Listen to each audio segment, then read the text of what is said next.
हसीम खान चौधरी पश्चिम बंगाल के मालदा दक्षिण संसदीय निर्वाचन क्षेत्र से 14वीं, 15वीं, 16वीं तथा 17वीं लोकसभा के सदस्य थे।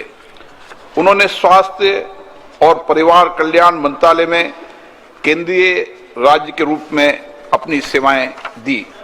वे विभिन्न संसदीय समितियों के सदस्य भी रहे। इससे पहले वे 2 कार्यकालों के लिए पश्चिम बंगाल विधानसभा के सदस्य भी थे। वे पश्चिम बंगाल विधानसभा में विपक्ष के उपनेता भी रहे। श्री अब्बू हसीम खान चौधरी का निधन 85 वर्ष की आयु में 8 अप्रैल 2026 को पश्चिम बंगाल के कोलकाता में हुआ। श्रीमती मोहसिना किदवई उत्तर प्रदेश के आजमगढ़ संसदीय निर्वाचन क्षेत्र से 6ठी लोकसभा तथा मेरठ संसदीय निर्वाचन क्षेत्र से 7वीं और 8वीं लोकसभा की सदस्य रही। वे 2 कार्यकालों के लिए राज्यसभा की सदस्य भी रही। उन्होंने स्वास्थ्य परिवार कल्याण मंत्रालय में केंद्रीय राज्य मंत्री के रूप में भी कार्य किया। वे विभिन्न मंत्रालयों में राज्य मंत्री भी रही। वे उत्तर प्रदेश विधान परिषद और उत्तर प्रदेश विधानसभा की सदस्य रही तथा उत्तर प्रदेश सरकार में विभिन्न मंत्रालयों में मंत्री रही। श्रीमती मोहसिना किदवई का निधन 94 वर्ष की आयु में 9 अप्रैल 2026 को उत्तर प्रदेश के गौतम बुद्ध नगर में हुआ। श्री हरिनारायण राजभर उत्तर प्रदेश के घोसी संसदीय निर्वाचन क्षेत्र से 16वीं लोकसभा के सदस्य थे। उन्होंने विज्ञान, प्रौद्योगिकी, पर्यावरण, वन संबंधी संसदीय स्थायी समिति के सदस्य रूप में कार्य किया। श्री राजभर को 2 कार्यकाल के लिए उत्तर प्रदेश विधानसभा के सदस्य रहे।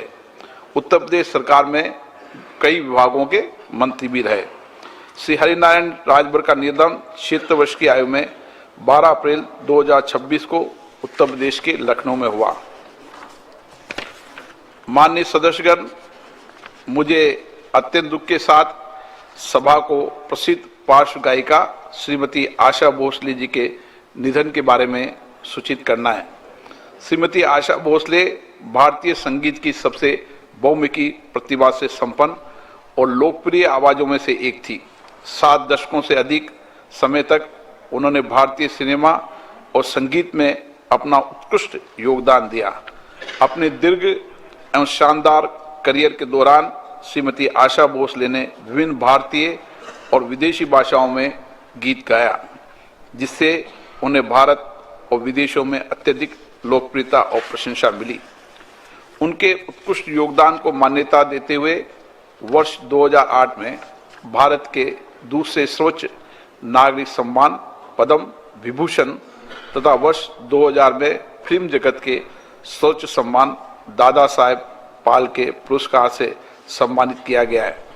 इसके अतिरिक्त उन्हें कई राष्ट्रीय तथा अंतर्राष्ट्रीय पुरस्कारों से भी सम्मानित किया गया। श्रीमती आशा भोसले जी का निधन 92 वर्ष की आयु में 12 अप्रैल 2026 को महाराष्ट्र के मुंबई में हुआ। ये सभा हमारे 3 पूर्व साथियों और श्रीमती आशा भोसले के निधन पर गहरा शोक व्यक्त करती है तथा शोक संतप्त परिवारों के प्रति अपनी गहरी संवेदना प्रकट करती है। अब ये सभा दिवंगत आत्माओं के सम्मान में मौन रहेगी।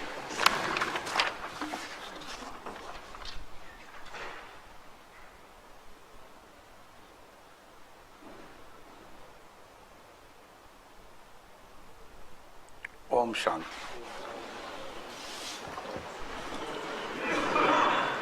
आज मौसम अच्छा है।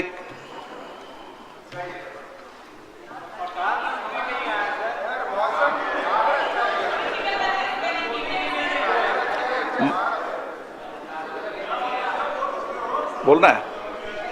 माननीय सदस्य,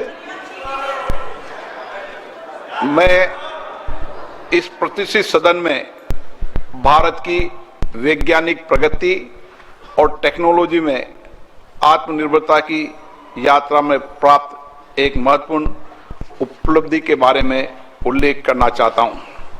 दिनांक 6 अप्रैल 2026 को भारत ने तमिलनाडु के कलपक्कम में एक महत्वपूर्ण वैज्ञानिक उपलब्धि हासिल की। हमारे 500 megawatt prototype fast breeder reactor ने प्रथम किटी कैलेटी को सफलतापूर्ण प्राप्त कर लिया है। ये इस बात का प्रतीक है कि रिएक्टर में नियंत्रित और सतत न्यूक्लियर चेन रिएक्शन की शुरुआत हो गई है। माननीय सदस्यगण, ये केवल एक तकनीकी उपलब्धि नहीं बल्कि एक महान राष्ट्रीय उपलब्धि भी है। 2 दशकों से अधिक की निर्माण अवधि में ये हमारे हजारों वैज्ञानिकों, इंजीनियरों, उद्योगों और परमाणु ऊर्जा विभाग की कई यूनिट के निरंतर प्रयासों का सफल परिणाम है। इस ऐतिहासिक उपलब्धि से न्यूक्लियर एनर्जी मिशन को प्रोत्साहन मिला है और माननीय प्रधानमंत्री नरेंद्र मोदी द्वारा घोषित वर्ष 2070 तक नेट जीरो एमिशन लक्ष्य को हासिल करने की भारत की वैश्विक प्रतिबद्धता को भी मजबूती मिली है। मार्च 2024 में माननीय प्रधानमंत्री जी PFBR के कोल्ड लोडिंग कार्यक्रम में भी शामिल हुए थे। हमारे सीमित यूरेनियम संसाधनों और समृद्ध थोरियम भंडारों का विवेकपूर्ण उपयोग करने के लिए भारत की न्यूक्लियर रणनीति की 3 चरणों में परिकल्पना की गई है। वर्तमान में चल रहे फर्स्ट स्टेज में प्रेस्टाइट हैवी वाटर रिएक्टर में प्राकृतिक यूरेनियम का उपयोग होता है। इसमें बाई प्रोडक्ट के रूप में प्लूटोनियम प्राप्त होता है। PFBR के सफल संचालन के साथ ही भारत ने सेकेंड स्टेज की दिशा में एक ऐतिहासिक कदम उठाया है। इस स्टेज में हम अधिक न्यूक्लियर ईंधन का उत्पादन करने के लिए फास्ट ब्रीडर रिएक्टर में प्लूटोनियम उपयोग करेंगे। परंपरागत रिएक्टर की तुलना में एक फास्ट ब्रीडर रिएक्टर में अपनी ईंधन खपत के मुकाबले ज़्यादा ईंधन का उत्पादन करने की विशिष्ट क्षमता होती है। हमारी थर्ड स्टेज थोरियम यूरेनियम पर आधारित रिएक्टर होगा। इससे ऊर्जा का सतत और दीर्घकालीन भविष्य सुनिश्चित होगा। ऐसे समय में जब भारत की ऊर्जा की जरूरतें तेजी से बढ़ रही है, हम स्वच्छ ऊर्जा के लिए पूरी तरह प्रतिबद्ध हैं। न्यूक्लियर पावर एक ऐसा स्रोत है जो हमें भरोसेमंद 24 घंटे और कम कार्बन वाली बिजली उपलब्ध कराता है। सभी हितधारकों के लिए सिविल न्यूक्लियर ऊर्जा सेक्टर को खोलने के लिए इसी सदन ने दिसंबर 2025 में शांति एक्ट पारित किया था। राष्ट्रव्यापी दृष्टिकोण के साथ हम 100 गीगावाट न्यूक्लियर ऊर्जा के लक्ष्य को हासिल करने की दिशा में सक्रिय रूप से आगे बढ़ रहे हैं। PFBR के किटी कैलेटी हासिल करने के साथ ही भारत ने लंबे समय से परिकल्पित इस प्रोग्राम के दूसरे चरण में प्रवेश कर लिया है। PFBR भारत के निरंतर प्रयास, इनोवेशन और राष्ट्रीय प्रतिबद्धता का गौरवपूर्ण साक्षी है। यह हमारी वर्तमान क्षमताओं को भविष्य की अधिक सतत और आत्मनिर्भर न्यूक्लियर ऊर्जा से जोड़ने वाली एक महत्वपूर्ण कड़ी है। ये उपलब्धि पूरी तरह स्वदेशी प्रयास के द्वारा हासिल की गई है। ये reactor Indira Gandhi atomic research centre द्वारा डिजाइन किया गया है। इसे nuclear power corporation of India limited ने बनाया है। इसमें अन्य भारतीय उद्योगों की भी महत्वपूर्ण भागीदारी है। ये हमारे वैज्ञानिकों के इकोसिस्टम और राष्ट्रीय सहभागिता की शक्ति का गौरवशाली प्रतीक है। माननीय सदस्य, इस उपलब्धि के साथ ही भारत इस एडवांस टेक्नोलॉजी में विशेषज्ञता हासिल करने वाले चुनिंदा देशों में शामिल हो गया है। इसने राष्ट्र को एक ऐसे राष्ट्र के रूप में स्थापित किया है जो जटिल और फ्रंटियर टेक्नोलॉजीज को पूरे आत्मविश्वास और आत्मनिर्भरता के साथ विकसित और उपयोग करने में सक्षम है। इससे महत्वपूर्ण बात यह है कि इस उपलब्धि से अपनी क्षमताओं पर भरोसा करने वाले और एक सुरक्षित, सतत एवं आत्मनिर्भर भविष्य के निर्माण पर जोर देने वाले देश का विश्वास दिखाई देता है। इसके अलावा PFBR के सफल संचालन से देश में न्यूक्लियर ऊर्जा का विस्तार आसान होगा और हम अपने कार्यक्रम के तीसरे चरण की ओर तेजी से बढ़ पाएंगे। इससे एडवांस रिएक्टर टेक्नोलॉजी, ईंधन साइकिल सिस्टम और हाई एंड इंजीनियरिंग में नए अवसर खुलेंगे। माननीय सदस्यगण, ये उपलब्धि एक नई शुरुआत है, ऐसी शुरुआत जो हमारे वैज्ञानिक पायोनियर्स के विजन को आगे बढ़ाती है, एक ऐसी शुरुआत जो ऊर्जा आत्मनिर्भरता के लिए हमारी यात्रा को सुदृढ़ करती है, एक ऐसी शुरुआत जो हमें विकसित भारत के लक्ष्य के निकट लाती है। ये एक ऐसा पल है जो हमारे समग्र भविष्य को आकार देने और हमारी साझा आकांक्षाओं को पूरा करने वाली विज्ञान और तकनीकी शक्ति में हमारे भरोसे को मजबूत बनाता है। PFBR के नियंत्रित चेन रिएक्शन की पहली चिंगारी केवल ऊर्जा उत्पादन क्षेत्र की उपलब्धि ही नहीं है, बल्कि आने वाली पीढ़ियों के उज्जवल भविष्य का संकेत है। मैं आज इस सदन की ओर से इस उपलब्धि को संभव बनाने वाले वैज्ञानिकों, इंजीनियरों, टेक्नीशियन और इंडस्ट्री पार्टनर और सभी हितधारकों को के समर्पण और परिश्रम की सराहना करता हूं। सदन भी तालियां बजा दे तो सराहना हो जाएगी।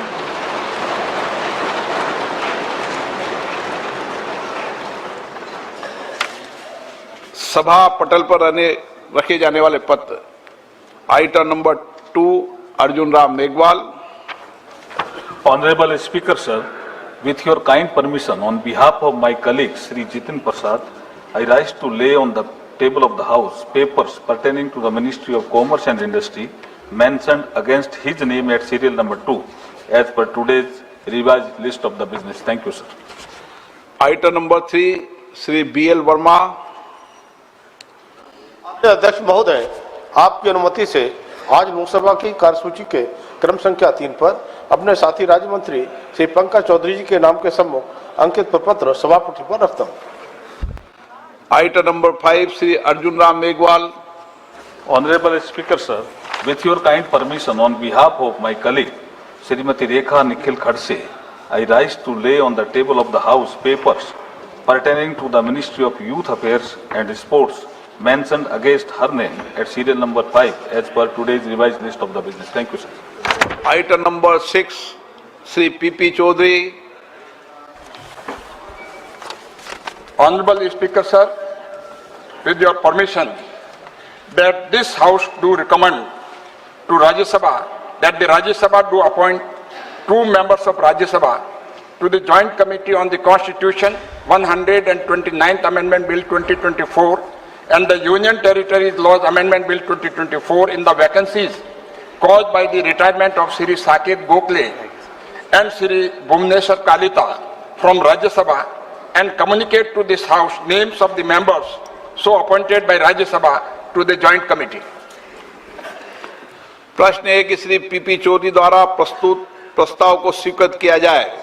जो सदस्य प्रस्ताव के पक्ष में हाँ कहे, जो सदस्य प्रस्ताव के पक्ष में नहीं है वो ना कहे। मेरे विचार में निर्णय हाँ वालों के पक्ष में प्रस्ताव स्वीकृत हुआ। Item number 7, Shri Arjun Ram Meghwal.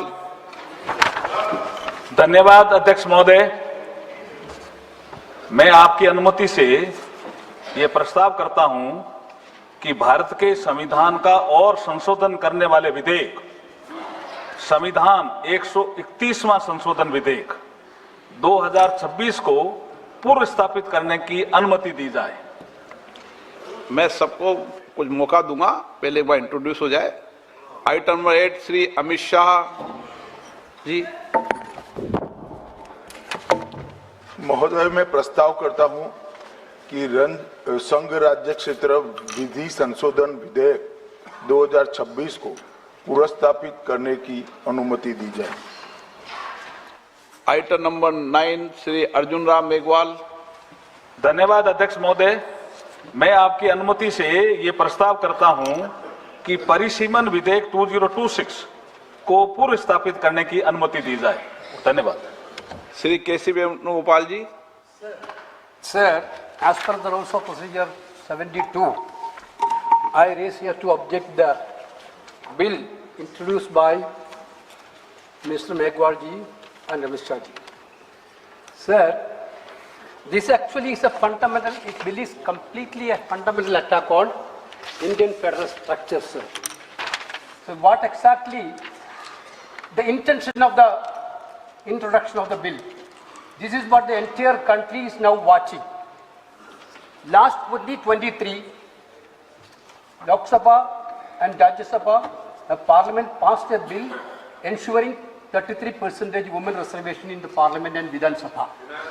Sir, that point of time itself, Leader of Opposition Rahul Gandhi from here, Leader of Opposition of other house, Mr. Mallikarjuna Kharge ji, and former CPP chairperson Sonia Gandhi ji, and all other opposition leaders completely asked the government, yes, this women reservation has to be enforced in 2024. Venugopal जी, वेणुगोपाल जी, एक minute सुनिए।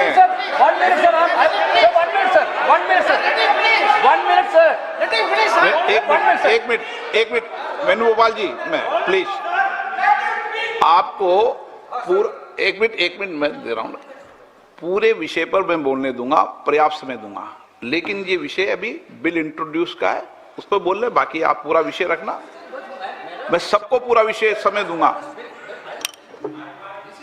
भूमिका इसमें नहीं बांधते। 81 and 82 completely provide the protection for fixing the seats of state on representation basis. This government want to completely hijack the constitutional protection and they want to put, the bill is very clear, sir. The bill, sir.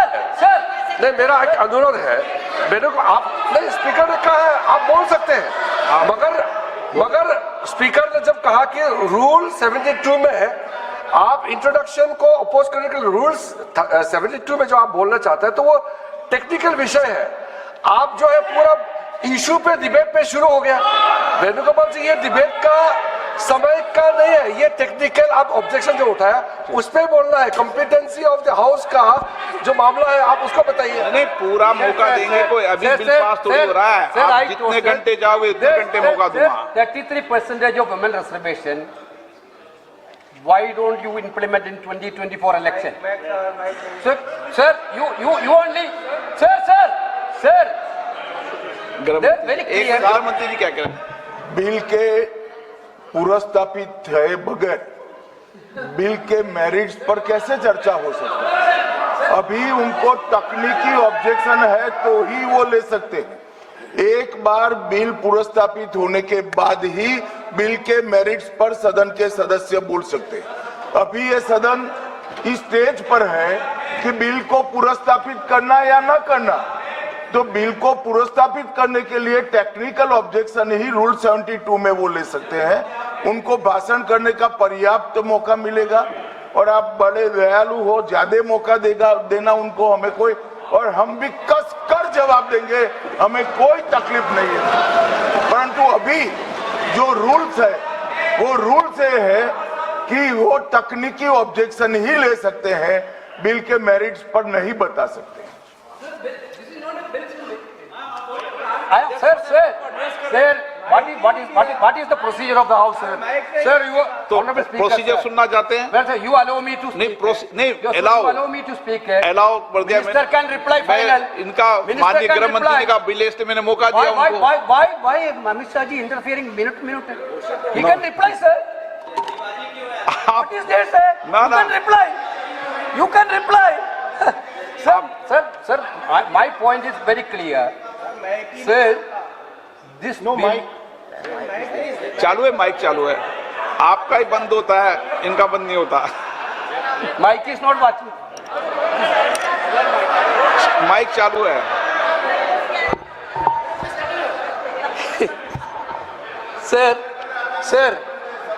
Sir, therefore, we insisted that women reservation should be implemented in 2024. You brought a bill that women reservation will be implemented after the census and census after delimitation. Venugopal ji, This is by the government only, not from opposition. Now you are telling delimitation census is not possible before 2029. Therefore, you have a better example in Assam. You have a better example in Jammu Kashmir. How you completely done the delimitation exercise. Every entire country know that. You want to centralize that delimitation now national. Sir, my point is that, sir, this is against the, this is against, sir, you are. When Indira Gandhi ji was the Prime Minister, the protection of the state has been given by the Constitution 25 years. Sir, Atal Bihari Vajpayee ji also in 2001. Atal Bihari Vajpayee also extended that protection. Now you want to take away the protection given by Indira ji and Atal Bihari Vajpayee. Your intention is very clear, sir. Your intention is to hijack Indian democracy. You know about the Indian people mindset. You are scared of 2029 election. You want an escape route to cover up that 2029. That is why you bring the anti-constitutional bill. Therefore, I think the minister has to withdraw this bill, sir. This is the minister has to withdraw the bill. मैं पहले ही सदन को बता दूं कि इस bill पर व्यापक चर्चा होगी, इसलिए आप अपने विषय को जब व्यापक चर्चा हो जब बोलें, और पर्याप्त समय आपको दूंगा, कोई समय की कमी नहीं रहेगी। अभी नियम प्रक्रियाओं से सदन चले, 72 में ही आप ऑब्जेक्शन करें, ये मेरा आग्रह है आपसे। धर्मेंद्र यादव जी आपको देंगे। धन्यवाद अध्यक्ष जी। पहले सबसे पहले आपका, मैं अपनी पार्टी और अपने नेता आदरणीय अखिलेश जी की ओर से ये जो तीनों ही के तीनों बिल आए हैं, संविधान संशोधन बिल, परसीमन बिल, संघराज बिल, तीनों ही बिलों का पुरजोर विरोध करता हूं सभापति जी, और संवैधानिक आधार पर करता हूं। देश के संविधान में हम संसद को पावर इस बात की दी गई है कि संविधान की सुरक्षा करें, सुरक्षा करें, लेकिन सभापति जी आज एक ऐसे बिल आए हैं कि हम लोग संविधान को ही तोड़ना, मरोड़ना, फोड़ना चाह रहे हैं, और इसका हम समाजवादी पार्टी के लोग पुरजोर विरोध करते हैं। सभापति जी, विरोध के आधार हैं। सभापति जी, जिस तरह से डिलिमिटेशन को जनगणना से पृथक किया जा रहा है, ये मैं समझता हूं संविधान की भावनाओं के पूरी की तरह से विरोध में है। जिस तरह से महिला बिल के नाम पर महिला बिल की चाशनी, अध्यक्ष जी एक बार तो देना पड़ेगा अध्यक्ष जी, नहीं देंगे, दीजिए, ऐसे नहीं। महिला बिल की चाशनी के नाम पर जो हाल कश्मीर का हुआ है, आसाम का हुआ है, वही हाल पूरे देश के करने का जो प्रयास है, हम संपूर्ण विपक्ष की ओर से इसका हम पुरजोर विरोध करेंगे। सभापति जी एक आधी बात और, इस बिल के अंदर जब तक पिछड़े वर्ग की महिलाएं, जब तक मुसलमान भाइयों की महिलाएं नहीं शामिल की जाएंगी, हम समाजवादी लोग इसका साथ नहीं देंगे। और एक बात और स्पष्ट करना चाहता हूं, समाजवादियों से बड़ा महिलाओं का हितैषी इस देश की कोई पार्टी नहीं है। आज भी आपसे ज्यादा प्रतिशत हमारे अंदर महिलाओं की है। इसलिए सभापति जी आपके माध्यम से सरकार से अनुरोध है कि इस बिल को, संविधान संशोधन बिल को, परसीमन बिल को, केंद्र राज्य संशोधन बिल को वापस लिया जाए, और जो 2023 में महिला बिल लागू किया इस सदन ने, उसका अनुपालन किया जाए, देश के अंदर लागू किया जाए। अब सब सीनियर सदस्य हैं, सबको बार बार टोकने का, रोकने का कहेंगे तो अध्यक्ष महोदय हमें रोकते हैं, टोकते हैं। इसीलिए क्या महिला आरक्षण के खिलाफ हैं क्या आप?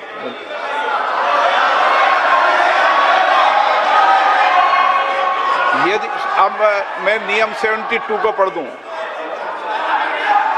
नियम 72 को पढ़ दूं, एक मिनट एनके प्रेमचंद्र जी, नियम 72 क्या कहता है ये पहले सबको स्पष्ट कर दूं। यदि किसी विधेयक को पुनर्स्थापित करने की अनुमति के प्रस्ताव का विरोध किया जाए तो अध्यक्ष द्वारा यदि ठीक समझा जाए और प्रस्ताव का विरोध करने वाले सदस्य प्रस्ताव को पेश करने वाले सदस्य द्वारा संक्षिप्त वक्तव्य दिए जाने की अनुज्ञा देने के बाद बिना अग्रतर वाद विवाद के प्रश्न को रखा जा सकेगा। परंतु जब प्रस्ताव इस आधार पर विरोध किया जाए कि विधेयक ऐसे विधान का, लेजिस्लेटिव कॉम्पिटेंस का, ऐसे विधेयक का विधान का सूत्रपात करता है जो विधायन क्षमता से परे है, तो अध्यक्ष द्वारा उस पर पूर्ण चर्चा की आज्ञा दी जा सकती है। परंतु यह भी है कि अध्यक्ष द्वारा वित्त विधेयक या विनियोग विधेयक को प्रस्तावित करने की अनुमति का प्रस्ताव तुरंत मतदान के लिए रखा जा सकता है। अब आपने रूल 72 में जिन्होंने नोटिस दिया है, आपने रूल 72 में ये टेक्निकल विषय उठाने का मौका दिया जा रहा है। मेरा एक बहुत विनम्रता से एक रिक्वेस्ट है, अभी जैसे हमारा समाजवादी ने कहा कि मुस्लिम महिलाओं का आरक्षण होना चाहिए, ये असंवैधानिक बात इस तरह का रूल 72 में ना बोले। धर्म के नाम पर यह रिजर्वेशन नहीं हो सकता, इस संविधान में नहीं है, इस तरह का बात ना करें। आपने नहीं बुलाया जी तो महिला विधेयक को।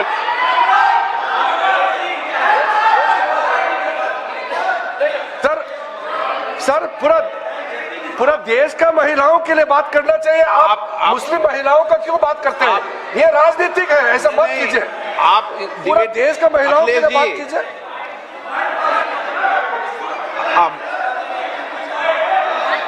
अखिलेश जी बोलते हैं जल्दीबाजी क्यों है आपको जल्दीबाजी क्यों है? महिला विधेयक के पक्ष में हम, आप जनगणना क्यों नहीं कराना चाहते? ये अध्यक्ष महोदय, आप सेंसस ये इसलिए नहीं करना चाहते हैं कि जैसे ही जनगणना होगी हम सब लोग जाति गणना मांगेंगे, जाति गणना होगी तो हम आरक्षण मांगेंगे, इसीलिए आप लोग धोखा दे करके आना चाहते हैं। जी, आपको भी पर्याप्त मौका देंगे, सबको पर्याप्त मौका देंगे। माननीय अध्यक्ष जी,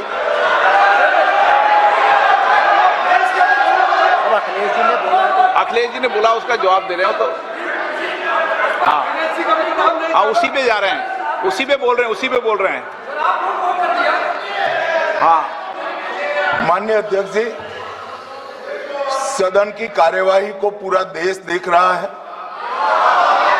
कुछ स्टेटमेंट ऐसे किए गए जो जनता में चिंता पैदा कर सकते हैं।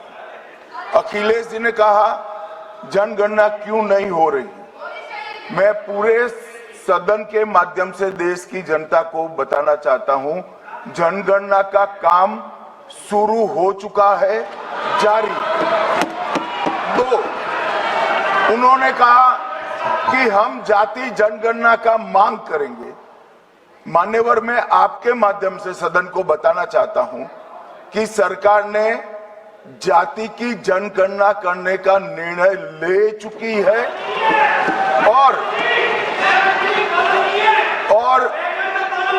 आप बैठिए बता दो।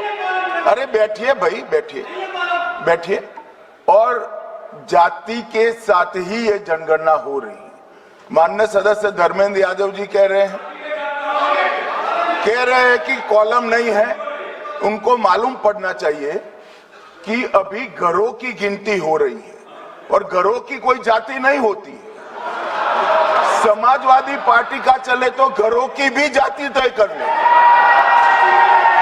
मान्यवर, जब व्यक्तियों की जनगणना होगी, नागरिकों की जनगणना होगी, तब उसमें जाति का कॉलम रखा है। ये मेरा विभाग है। मैं सदन को आश्वस्त करना चाहता हूं कि ये जनगणना जाति जनगणना के साथ ही होने वाली है। तीसरी बात, इन्होंने ये जो आपने समझाया कि नियम 72 की जो खिड़की है वो हमें लेजिस्लेटिव कॉम्पिटेंसी पर और कॉन्स्टिट्यूशनल कॉम्पिटेंसी पर बोलने की ही इजाजत देती है। वो खिड़की का उपयोग कर धर्मेंद्र यादव जी ने एकदम गैर संवैधानिक बात करी। मुस्लिम महिलाओं हो जाए और उसके अलावा हमने 888 फील्ड ट्रेनर्स को भी ट्रेनिंग दे दी है। सर, ये सारी कार्रवाई एक अच्छे ढंग से पूर्ण हो, इसके लिए प्रदेश में लगभग 8.5 करोड़ रुपए हमने अपने फील्ड ऑफिसर्स को हर ज़िले में रिलीज़ कर दिया है। कुल हर ज़िले में deputy commissioner, district census officer और इंचार्ज है। और उसके अलावा जो ये काम करेंगे हमारे इन्यूमरेटर्स, उनके लिए भी जो मानदेय है उसको बढ़ाया गया है। सर 9,000 रुपये दिए जाएंगे हाउस लिस्टिंग ऑपरेशन के लिए और 16,000 वो पीपल्स इन्यूमरेशन, जो इसका अगला चरण जो अगले वर्ष होगा। तो और साथ ही आईईसी इसमें बहुत ज़रूरी है। आप लोग के माध्यम से भी और हर ज़िला प्रशासन में भी हमने होर्डिंग्स, जिंगल्स, रागनी, पब्लिक रिलेशंस को इसमें साथ लिया है। तो कोशिश है कि हर व्यक्ति तक ये बात पहुँचे कि इस जनगणना में उनकी बहुत अहम भागीदारी है, वो इसको निभाएं समय रहते और इस जनगणना को एक वास्तविक और बहुत ही सफल अभियान बनाए हरियाणा में। तो एक बार फिर मैं माननीय मुख्यमंत्री जी का स्वागत करती हूँ।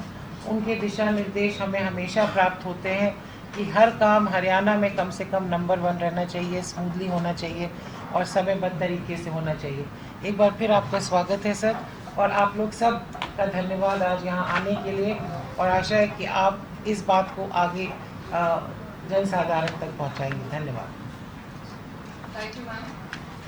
मेरा आग्रह है जनगणना पर एक जागरूकता तैयार की हुई है सेंसस में।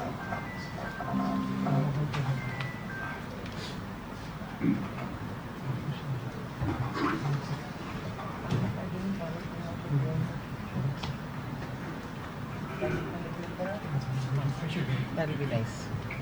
क्या? तो पहले आपसे अनाउंस कर दीजिए। फिल्म 1 मिनट रोक लीजिए। मेरा आग्रह है मैम सुनीता मिश्रा जी से कि वो सीएम साहब का स्वगणना सबमिट कराने में मदद करें। To raise my objection for introduction of this bill for 2 reasons.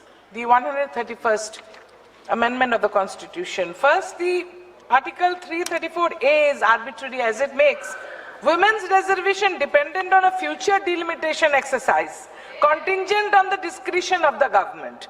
This creates uncertainty and allows the government to delay implementation.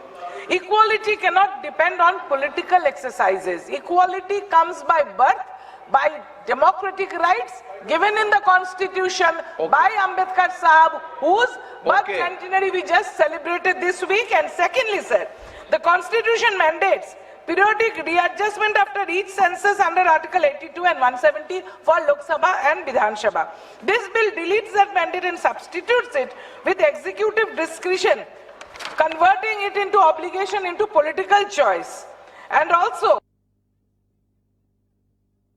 All India Trinamool Congress always feels more than 33% before even 2023 when the bill was passed, and women will be elected to the additional seats created through reservation without cutting the seats of the existing male MPs. This is chauvinism, this is anti-democratic. सभाओं में महिलाओं के लिए 33% सीटें जो आरक्षित करने संबंधी प्रावधानों को लागू करने के उद्देश्य से हैं, इसके लिए संविधान के आर्टिकल 55, आर्टिकल 81, 82, 172, 330, 332 और 333A में संशोधन का प्रस्ताव है, जो बिल में साफ साफ उल्लेखित है। The constitution 106 amendment act 2023 Lok Sabha तथा विधानसभा महिलाओं के लिए लगभग 1 सीटों का रिजर्वेशन, जिसमें SC ST भी शामिल हैं, प्रदान किया गया है। ये उल्लेखनीय है कि सरकार का उद्देश्य महिलाओं के लिए आरक्षित सीटों का वर्तमान में उपलब्ध सीटों के अतिरिक्त इन एडिशन टू और ओवर एंड अबव रखना है, न कि वर्तमान अलोकेशन ऑफ सीट को प्रभावित करना। यहाँ यह भी उल्लेखनीय है कि महिला सीटों हेतु किया जा रहा आरक्षण हॉरिजेंटल यानी कुल सीटों में से 33% होने के साथ साथ वर्टिकल भी है, अर्थात SC और ST के लिए रिजर्व सीटों में भी 33% सीटें महिलाओं की भागीदारी सुनिश्चित करेगा। पूरे देश में एक समान और न्याय संगत तरीके से महिलाओं के लिए 1/3 सीटों के रिजर्वेशन को प्रभावी बनाने के लिए ये आवश्यक होगा कि लोकसभा में वर्तमान सीटों के अतिरिक्त कुल सीटों की संख्या में समान रूप से 50% की वृद्धि की जाए। लोकसभा की वर्तमान सीटों में 50% की वृद्धि की जाती है तो सदन की नई स्ट्रेंथ 815 सदस्यों की होगी। इसमें से 272 सीटें महिलाओं के लिए आरक्षित होगी, जो कुल 815 सीटों का 1/3 है। तो ये सिंपल सा एक फॉर्मूला है और इसमें सबको कोई नुकसान नहीं हो रहा है, किसी भी पुरुष वर्ग को भी नुकसान नहीं हो रहा है और किसी राज्य को कोई नुकसान नहीं हो रहा। जो ताकत इस राज्य की है उतनी ही ताकत आने वाले समय में रहेगी। वर्ष 2011 की सेंसस के जनसंख्या के आंकड़ों के संबंध में यही उपलब्ध नवीनतम सेंसस फिगर है और वर्ष 25 में अधिसूचित वर्तमान जनगणना प्रक्रिया के परिणाम किसी भी स्थिति में 2027 के उत्तरार्ध या 28 के प्रारंभ से पहले उपलब्ध नहीं होंगे। 2011 की जनगणना का उपयोग रीएडजस्टमेंट या डिवीजन ऑफ टेरिटोरियल कॉन्स्टिट्यूएंसी तथा SC/ST के लिए सीटों के एलोकेशन के लिए किया जाएगा। ये हमने हमारा जो उद्देश्य है बिल का उसमें भी लिखा है। आज इस ऐतिहासिक अवसर पर मैं देश के पूर्व राष्ट्रपति मिसाइल मैन, करोड़ों युवाओं के प्रेरणा स्रोत भारत रत्न डॉक्टर अब्दुल कलाम साहब को भी याद करना चाहूंगा। जब 3 अक्टूबर 2005 को कलकत्ता, मद्रास और मुंबई विश्वविद्यालय के कंबाइंड इनॉग्रल एड्रेस के दौरान जब मुंबई यूनिवर्सिटी के एक छात्रा ने एपीजे अब्दुल कलाम साहब को पूछा, इंडियन पॉलिटिक्स में महिलाओं की भागीदारी को लेकर के एक सवाल किया। अध्यक्ष जी, आपकी अनुमति हो तो वो सवाल मैं पढ़ जाता हूं। एक महिला ने, लड़की ने पूछा, what is the future of woman in Indian politics when all the political parties are opposing the women's bill? ये सवाल पूछा। एपीजे अब्दुल कलाम साहब ने क्या जवाब दिया? Definitely the reservation of 33% short will come. It is only a matter of time. Success generally does not come without encountering problem. This is what women have to do collectively for getting the bill passed. ये समय आज आ गया है। APJ Abdul Kalam साहब ने उस समय कहा समय आएगा, तो आ गया, और ये समय आ गया है। नरेंद्र मोदी जी के नेतृत्व में ये सदन इसको पास कर रहे हैं। इसी श्रृंखला में वो ये भी कहते हैं sir, if women get into the assembly, they would bring some order. We can also hope to see development politics instead of political politics if more women enter the seat. ये एपीजे अब्दुल कलाम साहब का भी सपना था जो आज नरेंद्र मोदी जी पूरा कर रहे हैं। विधायिका में नारी शक्ति का बढ़ता प्रतिनिधित्व हमें डेवलपमेंट में और निर्णय प्रक्रिया में भागीदार महिलाओं को बनाएंगे तो हमें इसका देश को लाभ होगा। आज मैं बड़ी विनम्रता के साथ ये कहना चाहता हूं कि प्रधानमंत्री श्री नरेंद्र मोदी जी के नेतृत्व में कलाम साहब के इस विजन को ही चरितार्थ करने का ऐतिहासिक कार्य संपन्न किया जा रहा है। अध्यक्ष महोदय, मैं इस अवसर पर भारत के प्रथम उप प्रधानमंत्री और गृह मंत्री लौह पुरुष सरदार वल्लभ भाई पटेल जी का भी स्मरण करना चाहूंगा, जिन्होंने लगभग 100 वर्ष पूर्व अहमदाबाद नगर पालिका के अध्यक्ष रहते हुए महिला आरक्षण की बात कही थी। सरदार पटेल साहब को भी मैं नमन करना चाहता हूं। अध्यक्ष महोदय, महिलाओं को लोकसभा तथा राज्य विधानसभा में आरक्षण देने संबंधी विषय बहुत लंबे समय से पेंडिंग था। 1975 में भारत में महिलाओं की स्थिति पर बनी एक समिति ने महिलाओं के घटते राजनीतिक प्रतिनिधित्व पर कमेंट किया था। 1988-2000 के नेशनल पर्सपेक्टिव प्लान में भी सभी चुने हुए निकाय में महिलाओं के लिए 30% आरक्षण की सिफारिश की थी। 13वां संशोधन भी आया, लेकिन लोकसभा और विधानसभा में ये महिलाओं का रिजर्वेशन का काम आगे नहीं बढ़ा। अध्यक्ष महोदय, यहां तक महिला आरक्षण का बिल का सवाल है। सर्वप्रथम ये बिल 12 सितंबर 1996 को श्री HD देवेगौड़ा साहब की सरकार के समय संविधान का 81वां संविधान संशोधन लोकसभा में पेश किया गया। बहस के बाद इसे गीता मुखर्जी की अध्यक्षता वाली संयुक्त संसदीय समिति को सौंप दिया गया। गीता मुखर्जी कमेटी ने 9 दिसंबर 1996 को अपनी रिपोर्ट सौंपी, परंतु 1996 में 11वीं लोकसभा के खत्म होने के साथ ही ये बिल खत्म हो गया। इस दिशा में अगला प्रयास आदरणीय श्री अटल बिहारी वाजपेयी जी की सरकार में 14 दिसंबर 1998 को संविधान के 84वें संविधान संशोधन विधेयक 1998 में पेश किया गया, परंतु 12वीं लोकसभा के खत्म होते ये प्रयास भी समाप्त हो गया।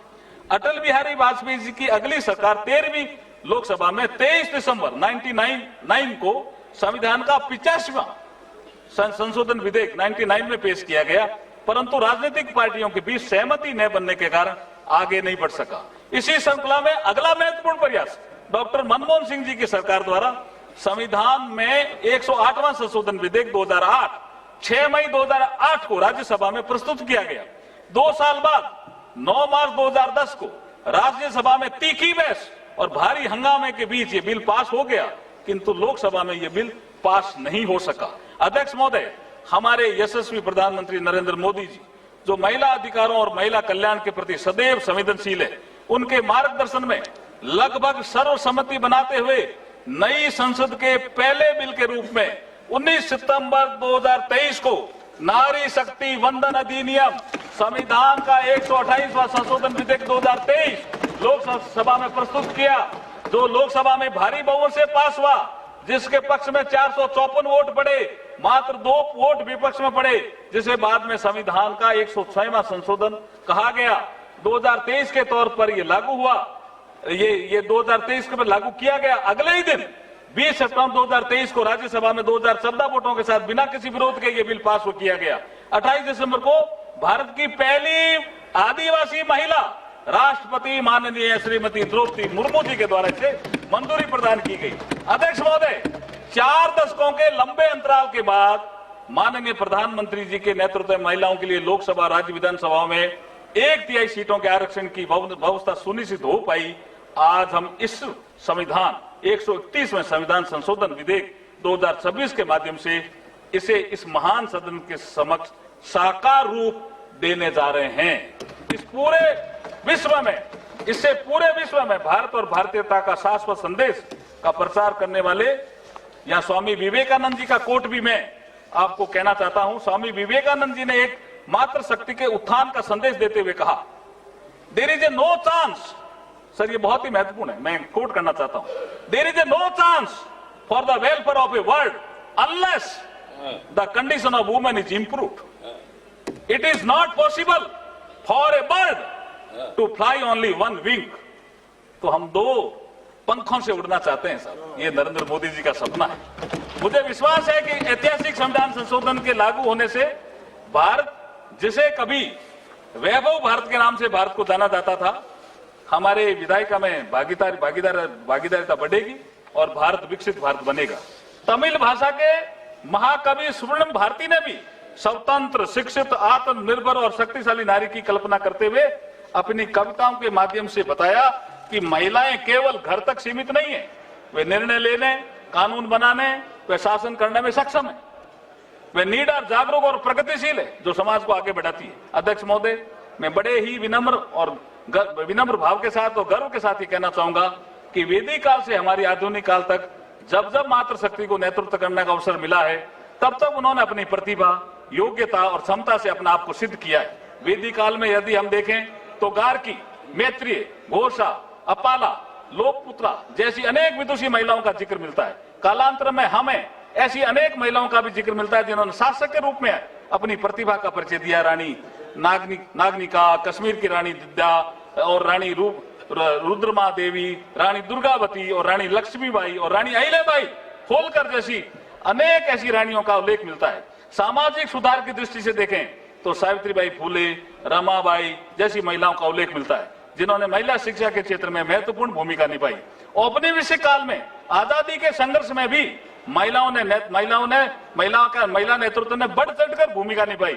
हम सरोजिनी नायडू की बात कर सकते हैं, कस्तूरबा गांधी, अरुणा आसफ अली, उषा मेहता, भीखाजी कामा, मातंगनी हादरा, रानी गैडिनल्यू जैसी अनेक महिलाओं का नाम गर्व के साथ ले सकते हैं। अध्यक्ष महोदय, संविधान सभा में भी 15 विद्वान महिलाओं का योगदान संविधान निर्माण में रहा था। मैं उनको भी आज सदन के माध्यम से सत नमन करना चाहता हूं। उन सभी महिलाओं का नाम लेना चाहूंगा। अम्मू स्वामीनाथन, दक्षिणायनी वेलायुधन, बेगम एजाज रसूल, दुर्गाबाई देशमुख, हंसा मेहता, कमला चौधरी, लीला रॉय, मालती चौधरी, पूर्णिमा बनर्जी, राजकुमारी अमृत कौर, रेणुका रे, सरोजिनी नायडू, सुचिता कृपलानी और विजय लक्ष्मी पंडित। अध्यक्ष जी, ये अमृत काल की बेला है। हमारे यशस्वी प्रधानमंत्री जी ने 2047 तक भारत को विकसित राष्ट्र बनाने का लक्ष्य रखा है। 2047 में जब भारत की आजादी के 100 वर्ष पूरे होने पर विकसित भारत का उत्सव मनाया जाएगा, तब उसमें महिलाओं की भूमिका अग्रणी रहने वाली है। इसलिए मैं आज इस सदन के समक्ष सभी माननीय सदस्यों से ये निवेदन करता हूं कि इस बिल को सर्वसम्मति से पास कर हमारी मातृशक्ति को उनका अधिकार दिलाने के लिए अपना योगदान दें। अध्यक्ष महोदय, भारत के संविधान की प्रस्तावना में जो पहला शब्द we the people of India, अर्थात हम भारत के लोग को कोट करते हुए उनको कहना चाहता हूं, सबको, आपको, हम भारत के लोग, क्योंकि भारत के लोगों ने हमें यहां चुन करके भेजा है। हम भारत के लोग, बन रहा है ऐसा सुखद संयोग, बनेगा विकसित राष्ट्र, बढ़ेगा सब में परस्पर सहयोग, हर आंगन से संसद तक होगी नारी की भागीदारी, हर निर्णय में उसकी भी होगी पूरी जिम्मेदारी। ऐसा होगा सुकुल सहयोग, हम भारत के लोग, ऐसा बन रहा सुकुल सहयोग। आइए हम सब मिलकर दलों से ऊपर उठकर मातृशक्ति को सम्मान देने वाली नारी शक्ति को उसका अधिकार देने वाले इन बिलों का सर्वसम्मति से समर्थन करें और नारी शक्ति को समृद्ध बनाएं। लास्ट में अध्यक्ष जी, अंत में मैं अपनी कुछ पंक्तियां, मेरी भी कुछ पंक्तियां रहती है, मेरी अपनी कुछ पंक्तियों के माध्यम से नारी शक्ति के प्रति, हाँ मैं लेखक भी हूं सर। मैंने किताब तो मेरी पत्नी पे ही लिखी है ना, एक सफर हम सफर के साथ। लेखक मैं हूं, सब्जेक्ट मेरी पत्नी, तो मैं कवि भी हूं। तो नारी शक्ति के प्रति अपनी भावना व्यक्त करते हुए अपनी वाणी को विराम दूंगा। लेकिन भावना क्या है, ये बहुत शानदार है सर। हमारी आन है नारी और हमारी शान है नारी, विकसित हो रहे भारत की ये पहचान है नारी। अमृतकाल का उत्सव है, शक्ति समान का उत्सव है, पूरा विश्व देखेगा आज नारी उत्थान का उत्सव। निर्णय की प्रक्रिया में बनेगी अब ये सहभागी, बहुत लंबी तपस्या से अब ये आशा जागी। इन्हें आकाश सुने दो, इन्हें आकाश सुने दो, ना इनकी राहों को रोको, बुलाओ इनको संसद में, महक उठे फुलवारी। आज हमारी आन है नारी, हमारी शान है नारी, विकसित हो रहे भारत की पहचान है नारी। अध्यक्ष जी बहुत बहुत धन्यवाद, आपने बोलने का अवसर दिया, बहुत बहुत आभार, धन्यवाद। आप टोकोगे तो एक कविता और सुननी पड़ेगी।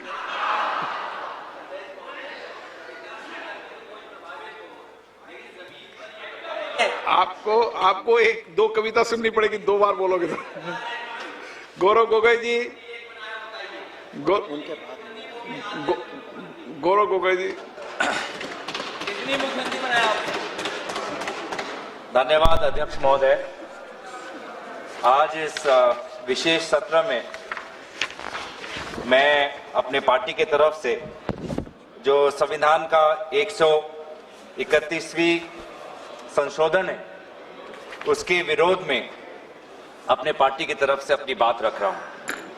सर, अभी हमने कानून मंत्री अर्जुन मेघवाल जी की बात सुनी और कहीं उनके बातों से लग रहा था कि शायद पहली बार सदन के अंदर महिला आरक्षण पर चर्चा हो रही है। आज ही हर्ष का दिन है, आज ही उल्लास का दिन है, आज ही पारित हो रहा है, पहली बार हो रहा है, ऐतिहासिक हो रहा है, ऐसा उन्होंने एक ढांचा बनाने की कोशिश की। लेकिन आज से ही 3 साल पहले तब आदरणीय गृह मंत्री जी, उस समय भी ऐसी ही बातें उन्होंने की। और अगर आप दोनों के वक्तव्यों को सुनेंगे तो मुझे लगता है कि 90% आदरणीय गृह मंत्री जी ने उस समय जो कहा वही आज कानून मंत्री जी ने पढ़ के हमको दोबारा सुनाया। उस समय भी आदरणीय गृह मंत्री जी ने हम सबको श्री गणेश करने के लिए आह्वान जनाया था कि आइए, इससे 2023 से पहले 5 बार महिला आरक्षण पर विभिन्न प्रकार के कानून लाए गए हैं। इस बार तो प्रधानमंत्री मोदी जी उन्होंने एक सशक्त कदम लिया है, इस बार हो जाएगा। उस समय भी ऐसी बातें थी और उस समय भी हमने यही बात की थी जो हम आज आपके सामने कर रहे हैं कि हमारी पार्टी कांग्रेस पार्टी महिला आरक्षण के पक्ष में है, पर कृपया महिला आरक्षण को आप सरल करिए ताकि महिला आरक्षण जिस समय कानून पारित हो उसी समय लागू हो जाए और 500 जो हमारे 543 है लोकसभा की जो वर्तमान जो हमारी ताकत है उस पर लागू हो जाए, उसको परिसीमन के साथ मत जोड़े। उस समय भी ये बात कही, आज भी हम ये बात कह रहे हैं। उस समय भी हमने ये बात कही थी। लोकसभा में आदरणीय हमारी कांग्रेस दल की नेत्री श्रीमती सोनिया गांधी जी ने यही बात कही थी कि हम महिला आरक्षण के पक्ष में हैं, पर इसको आप परिसीमन के साथ मत जोड़िए। और अगर आप महिला आरक्षण आप वर्तमान उस समय में 2024 के इलेक्शन में ही लागू करिए, उस समय भी हमने ये गुहार की थी। उस समय हमको आदरणीय गृह मंत्री जी ने कहा कि नहीं, डिलिमिटेशन कमीशन करना पड़ेगा। और मैं आदरणीय गृह मंत्री जी को, मैं उनका जो स्पीच है उसके ही मैं भाषण में एक लाइन उन्होंने कही थी जो मैं आपको इस सदन के इस चर्चा में लाना चाहता हूं। उन्होंने खुद कहा कि जैसे ही लोकसभा चुनाव पारित हो जाएगा, मतलब 2024, उन्होंने खुद कहा कि जैसे ही लोकसभा चुनाव पारित हो जाएगा, तुरंत जनगणना होगी, तुरंत परिसीमन होगा, तुरंत महिला आरक्षण लागू होगा। अब 3 साल में ऐसी क्या बात बिगड़ गई? 3 साल में ऐसा क्या बदलाव आया कि लोकसभा चुनाव के बाद बस 2 साल ही हुए हैं, और अगर आप इस विधेयक के statement of objects and reasons पढ़ें तो खुद आज सरकार यह कह रही है कि जो अगला जनगणना होगा, जो अगला परिसीमन होगा, उसमें काफी समय होगा, काफी समय लगेगा और काफी उसमें डिले होगा। ये दोनों बात अलग है। स्वयं 3 साल पहले गृह मंत्री अमित शाह जी ने सदन में परिसीमन और जनगणना को महिला आरक्षण के साथ जोड़ते हुए हम सबको आश्वासन दिया कि जैसे ही अगली सरकार आएगी, तुरंत जनगणना होगी, तुरंत परिसीमन होगा। और आज भी ये कह रहे हैं कि परिसीमन का, जनगणना का काम शुरू हो गया। अभी कुछ समय पहले आदरणीय गृह मंत्री अमित शाह जी ने कहा कि घरों की संख्या, शुरुआत हो गई, घरों की संख्या कितनी है, शुरुआत हो गई, और फिर व्यक्तिगत जनगणना उसकी शुरुआत होगी। तो क्यों आपने ही बिल में कह रहे हैं कि अगला जनगणना, अगला डिलिमिटेशन एक्सरसाइज में काफी समय लगेगा? तो इसका हम क्या समझे? इसका हम ये समझ सकते हैं कि कहीं ना कहीं आप वास्तविक रूप से महिला आरक्षण के पक्ष में नहीं हो। आप बार बार महिला आरक्षण में विभिन्न प्रकार के अटकलें ला रहे हो ताकि महिला आरक्षण को और पीछे किया जाए, और बाद में हो जो बात आसानी से हो सकती है, जो बात सरलता से हो सकती है, उसमें आप बार बार पेचीदा अटकलें लाके उसमें आप विलंब ला रहे हो। तभी आप 2023 में अगर आप हमारी बात सुनते तो 2024 में महिला आरक्षण आ जाता। और आज भी हम कह रहे हैं कि इस महिला आरक्षण को आप परिसीमन के साथ मत जोड़ो, महिला आरक्षण लाओ।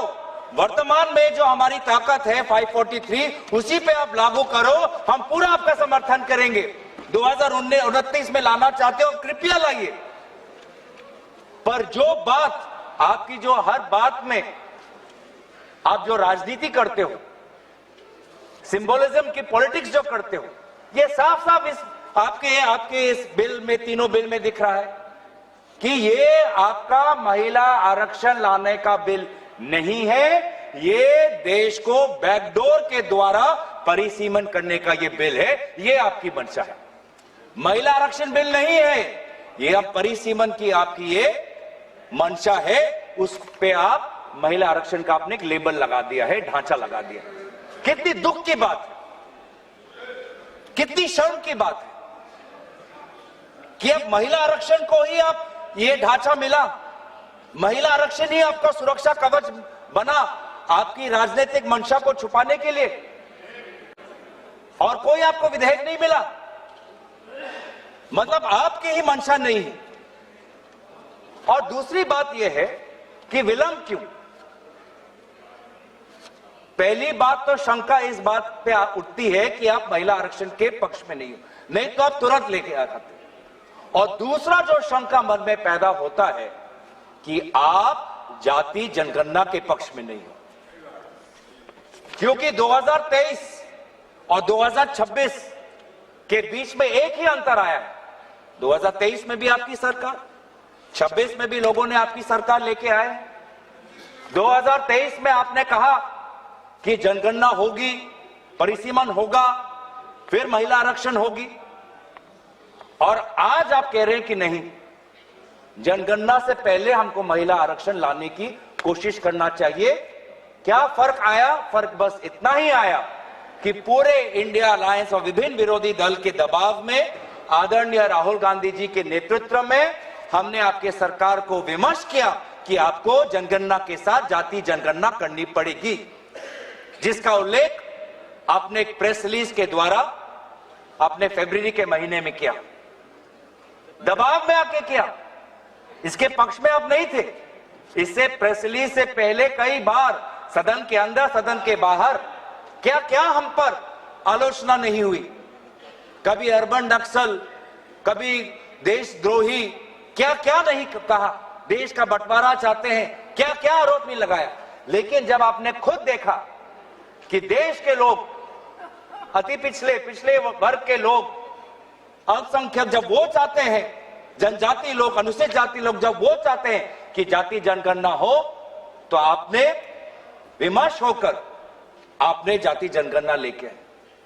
आप वो जाति जनगणना को नहीं करना चाहते, आप नहीं लागू करना चाहते। अभी भी समय है, 2026 है, आप कह रहे हो कि काम आपका शुरू हो गया है, तो आपको क्यों लगता है, आपने क्यों यहां पे लिखा है कि कंसिडरेबल टाइम लगेगा और पार्टिसिपेशन ऑफ वुमेन जो है हमारी पॉलिटिक्स में वो डिले हो जाएगी? मतलब आप जाति जनगणना के पक्ष में नहीं हो। साफ साफ आपका उद्देश्य, आपकी राजनीति यहां पे है। मैं पढ़ देना चाहता हूं। The next census and consequential delimitation exercise thereafter will take considerable time and thus delay the effective and dedicated participation of women in our democratic polity.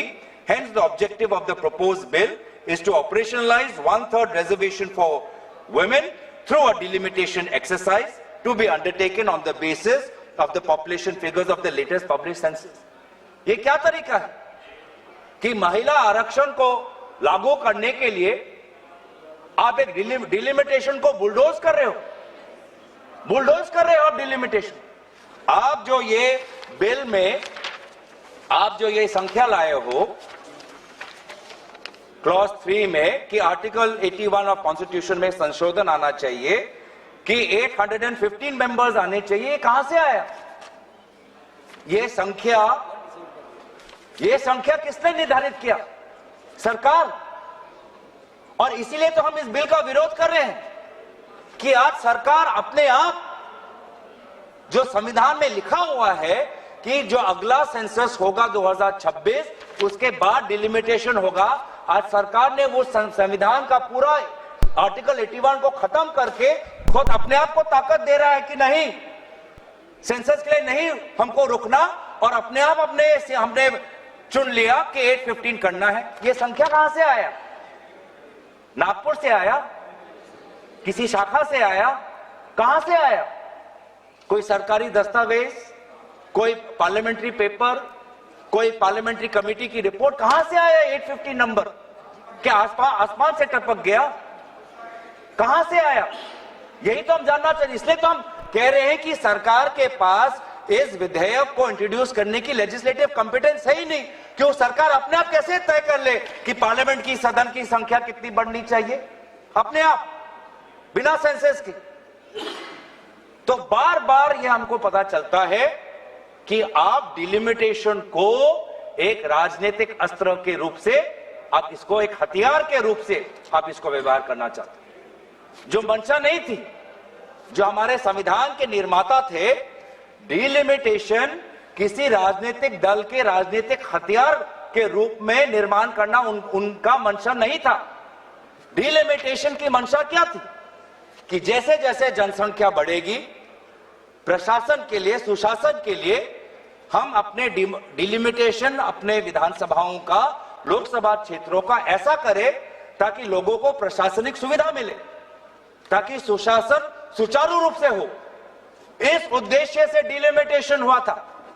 लेकिन हमने देखा है कि इस सरकार के द्वारा किस प्रकार से डिलिमिटेशन को किस प्रकार से एक निजी और काफी निम्न स्तर की राजनीतिक अस्त्र इसको बनाया गया। मैं दो प्रदेशों का उदाहरण देना चाहता हूं कि कैसे आज डिलिमिटेशन का व्यवहार किया जा रहा है। एक जम्मू कश्मीर, दूसरा असम, दोनों प्रदेशों में डिलिमिटेशन, दोनों प्रदेशों में। और एक में क्या हुआ, जम्मू कश्मीर के जब आपने परिसीमन की तो वहां पे आपने डिलिमिटेशन कमीशन बैठाई और वहां पर आपने सेंसस, कौन से सेंसस का आपने इस्तेमाल किया, 2011 का। और दूसरे तरफ आपने असम में परिसीमन की, वहां पर परिसीमन की दायित्व खुद केंद्र चुनाव आयोग ने ले ली और वहां पर परिसीमन के सेंसस के आधार पर हुआ 2001 पर।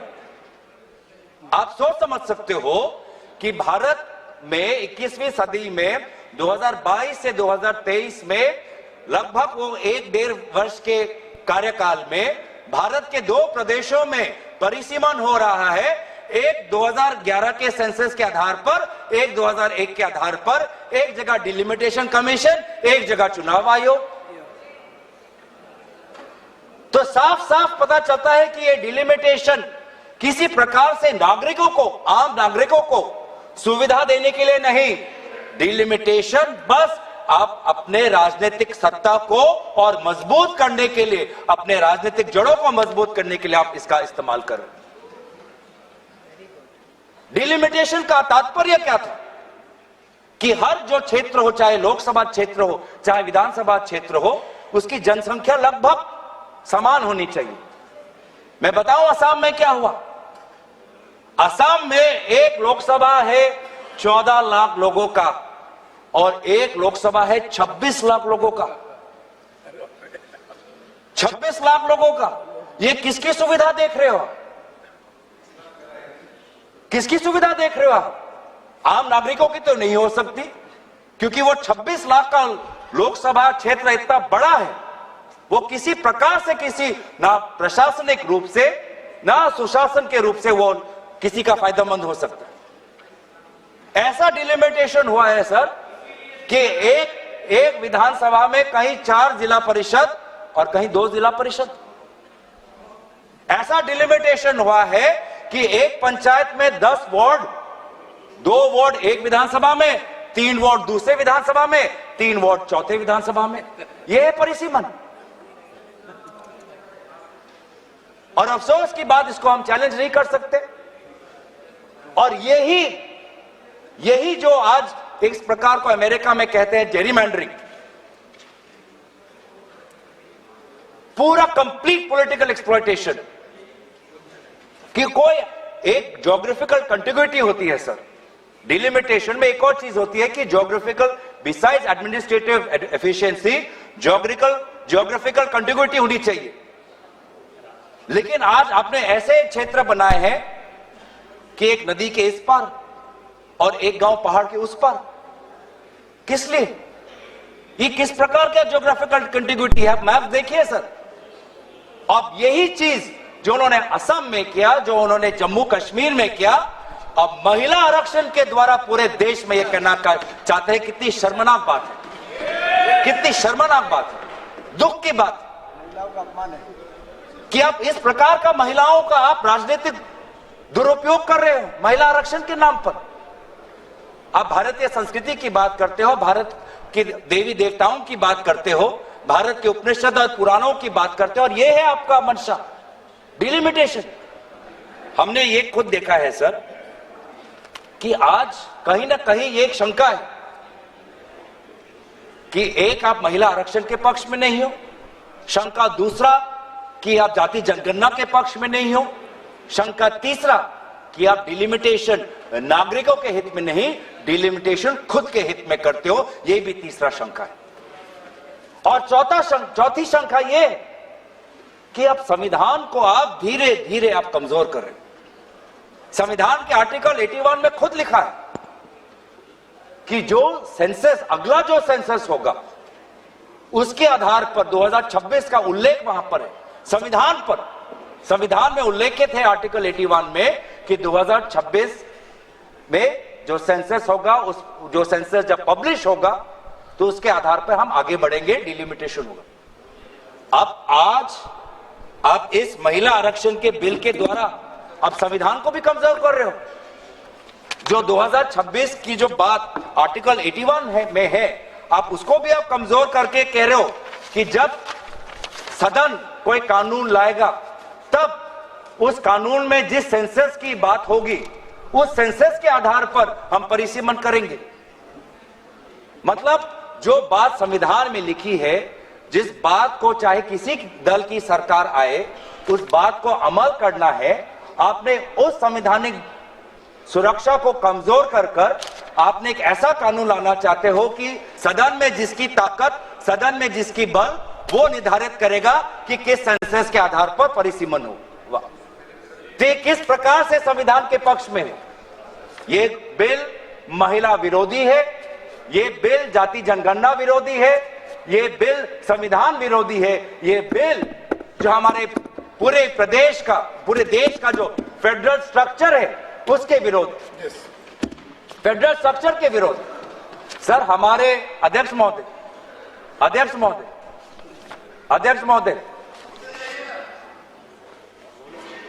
हमारे प्रदेश जब हमारे देश में जब राज्यों का जन्म हुआ तो उस समय जनसंख्या नहीं देखी गई थी, भाषा देखा गया।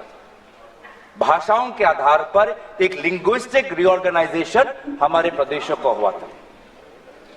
कहीं कहीं जो हमारी एथनिसिटी है, नॉर्थ ईस्ट के जो ट्राइब्स हैं, उनको पता है कि वो एक बड़े ग्रेटर असम के पार्ट में हैं, लेकिन कहीं ना कहीं उनको अपना परिचय बचाना था, अपने भाषा का परिचय, अपने एथनिसिटी का परिचय, अपने परंपरा का परिचय, और इसीलिए वो ग्रेटर असम से ग्रेटर नॉर्थ ईस्ट फ्रंटियर से वो निकलकर उन्होंने अपने सेपरेट स्टेटहुड की मांग की, जिसके कारण स्वाभाविक रूप से उनकी जनसंख्या कम हुई। आज वो जो मांग उन्होंने की, अपने परिचय की, अपने स्वाधीनता की, अपने भाषा की, अपने जाति की, अपने परंपरा की, आज उसके लिए उनको प्रताड़ित किया जा रहा है, क्योंकि जनसंख्या के आधार पर उनकी कभी ताकत इतनी होगी नहीं कि सदन के अंदर कोई नागालैंड में का होकर बुलंद अपनी आवाज रखे, कोई अरुणाचल का होकर बुलंद अपनी आवाज रखे, कोई मिजोरम का होकर बुलंद अपनी आवाज रखे। आज भी हमारे भारत देश में कई ऐसे प्रांत हैं जो स्टेटहुड की मांग कर रहे हैं। गोरखा का एक मांग है, सेपरेट स्टेटहुड की मांग कर रहे हैं, और आज जब वो सेपरेट स्टेट होंगे तो उन्हीं की जो जनसंख्या है उनके कारण उनको कमजोर किया जाएगा। तो आपने जो एक विषय है, जिस विषय पर हमारे केसी वेणुगोपाल जी ने कहा कि हमारे जो पूर्व प्रधानमंत्री हैं स्वर्गीय इंदिरा जी, स्वर्गीय अटल जी, उन्होंने पूरे जो हमारी फेडरल बैलेंस है, संतुलन है, उसको बचाने के लिए फ्रीज डाला था पॉपुलेशन सेंसस में 1976 और 2001 में, एक बड़े एक सोच के साथ। आज आप उनसे भी परे हो रहे। आप तो कांग्रेस के स्वर्गीय प्रधानमंत्री इंदिरा जी से तो बड़े अपने आप को समझते हो, आप स्वर्गीय अटल जी से भी अपने आप को बड़े सोचते हो, जो एक अटल जी से भी, स्वर्गीय अटल जी से भी अपने आप को आप बड़े स्टेट्समैन समझते हो। तो जो आज ये पॉपुलेशन की जो बात है, एक संतुलन की बात है, जिसको मैं काफी बारीकी से समझना है, फेडरल स्ट्रक्चर को के बैलेंस को पकड़ने के लिए बहुत सबको साथ, सारे प्रदेशों के मुख्यमंत्री, सारे विभिन्न दलों के साथ बातचीत करनी है। उसको आप महिला आरक्षण के नाम पर सबके बुलडोज कर रहे हो आप। हम दोबारा आपको कह रहे हैं, लाइए महिला आरक्षण, हम इसके विरोध में नहीं है, महिला आरक्षण लाइए, लेकिन ये परिसीमन के अटकेले और इस परिसीमन के जाल से इसको बाहर निकालिए, सरल करिए, आसान करिए, लागू करिए, ताकि हम सब देख पाए। इससे महिला आरक्षण के द्वारा आप अपने राजनीतिक रोटियों को मत सेकें। मैं दोबारा कोशिश करूंगा कि काफी परिसीमन को लेकर इस देश में गंभीर सवाल उठ रहे हैं, जिस सवालों का जवाब, जिस मसलों का समाधान पूर्व में हमारे स्वर्गीय प्रधानमंत्री ने किया और काफी एक बारीकी से काफी संतुलन उन्होंने सृष्टि करने में वो सफल हुए। उस संतुलन को आप अपने राजनीतिक रोटी के लिए, अपने राजनीतिक मुनाफा के लिए भारत के उस संतुलन को मत बिगाड़िए। आज भी हम एक, जैसे राहुल जी ने कहा है कई बार कि हम यूनियन है एक स्टेट्स के। इस यूनियन में चाहे स्टेट की जनसंख्या बड़ी हो या स्टेट की जनसंख्या कम हो, जनसंख्या के आधार पर उनको राजनीतिक रूप से उनकी ताकत को आप कम मत करिए या बढ़ाइए मत। सबको तवज्जो मिले, भारत की जो हमारी अखंडता है वो अमल रहे और भारत हमेशा सशक्त रहे। इसीलिए परिसीमन पर गंभीर चर्चा हो और इस प्रकार से बुलडोज ना करे। महिला आरक्षण पर आप उसको इस ढांचे से निकाले, एक सरल बिल लाइए जो आप हमारे सुझाव को कबूल करिए। इसलिए आपने इस प्रकार के गैर संवैधानिक, गैर महिला, गैर जाति जनगणना, गैर जो हमारे संघीय ढांचे के खिलाफ बिल लाने के कारण हम पुरजोर तरीके से इस बिल का विरोध करते हैं। धन्यवाद। Tejasvi Surya.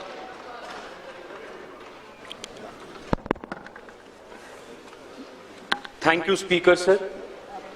You have given me an opportunity to speak in this very important debate.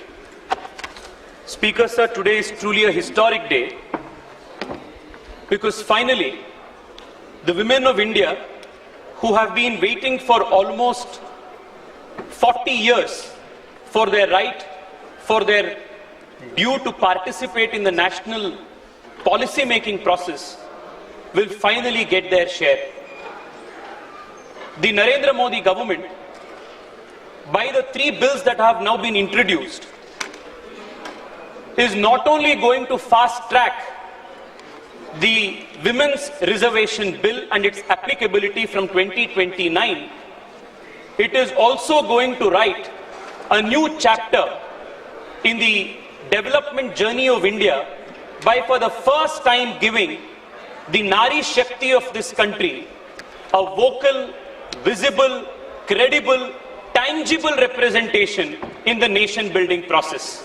I would want to, on behalf of all the women of this country, congratulate and thank Prime Minister Narendra Modi for these 3 very important and historic bills that are fast-tracking, catalyzing the participation of women in the country's politics. Speaker, sir, the journey of the Women Representation Bill, the Women Reservation Bill that started in 1996 and is finally now seen crucial in 2026. This 30-year journey has seen a checkered history.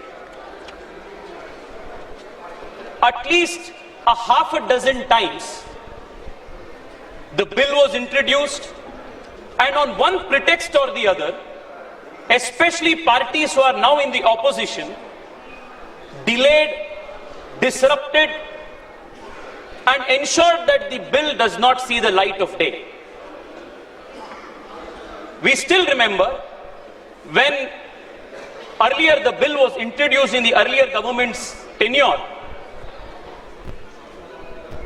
leaders from Samajwadi Party and the RJD tore up the bill in this house and said this women reservation bill will pass only over my dead body. The country remembers this kind of emphatic opposition that they gave to the women reservation bill at that time.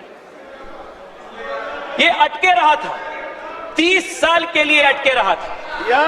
आज नारी शक्ति वंदन अधिनियम जो पारित हुआ है वो सिर्फ और सिर्फ भारतीय जनता पार्टी और नरेंद्र मोदी जी के कारण से वो पारित हो चुका है। अध्यक्ष जी, even today the opposition has now come up with a new argument, a new pretext to further stall and further disturb and oppose the application of the Women Reservation Bill. And the new pretext that they have come up with is this vacuous opposition, this baseless opposition to the delimitation exercise. When the Nari Shakti Adhiniyam was passed in 2023 and it was passed unanimously, all political parties agreed that the Nari Shakti Vandan Adhiniyam, the Women Reservation Bill, will be applicable after the census and a delimitation is undertaken. This is the mandate of the Constitution that everybody voted for. Today,